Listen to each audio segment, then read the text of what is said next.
So again, sorry, we're in this situation. I asked the First Minister a very direct question and I don't get an answer.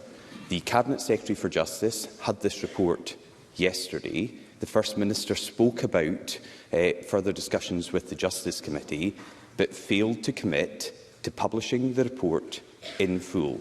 Will she now do that? Will the First Minister confirm that her government will publish the report in full? It's on the Justice Secretary's desk. I assume she has seen it. The public deserve to see it, because there are still so many unanswered questions.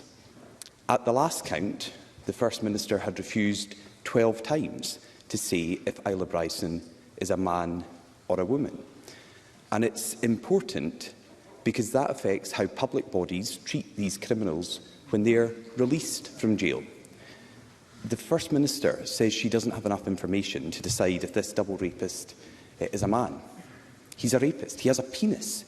What further information can the First Minister possibly need? So can I ask her, when this monster comes out of jail, will Nicola Sturgeon, I'm sorry, if SNP members are grumbling at me calling a double rapist a monster, you should look at yourselves. Because I'm asking, when he comes out of jail, will Nicola Sturgeon and her government consider him a man or a woman? First Minister.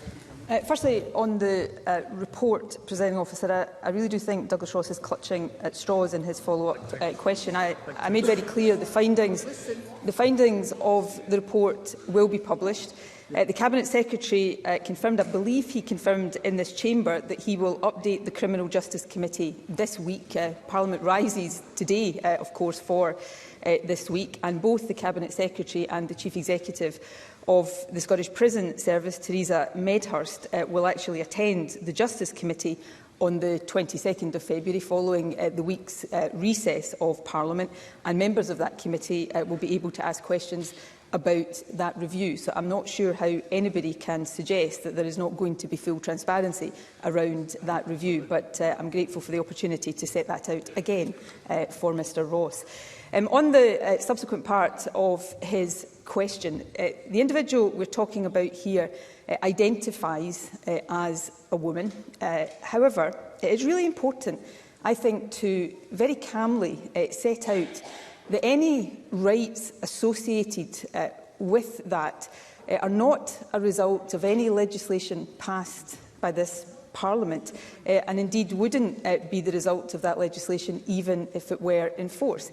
It's a result of the Equality Act passed by the UK Parliament, reserved to the UK Parliament in 2004, which is effectively, and always has effectively, been based on self-identification.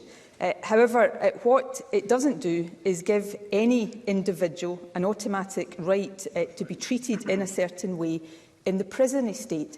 And actually, this case demonstrates that, because the individual is in a male prison. What is relevant here, and why I have focused on this, is the crime and the nature of the risk posed.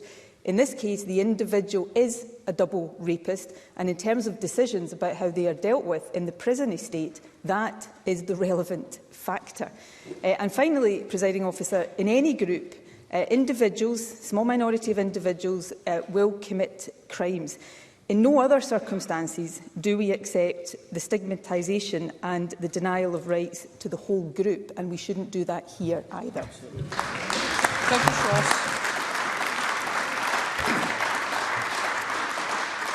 So to go back to the first point about this report, the First Minister claims I'm clutching at straws on this. It seems that she's clutching onto this report because she's not willing to issue it in full today. The report findings, we are told, will be published at some point. Why not today? Why not publish the findings and the full report that your Justice Secretary has had for over 24 hours?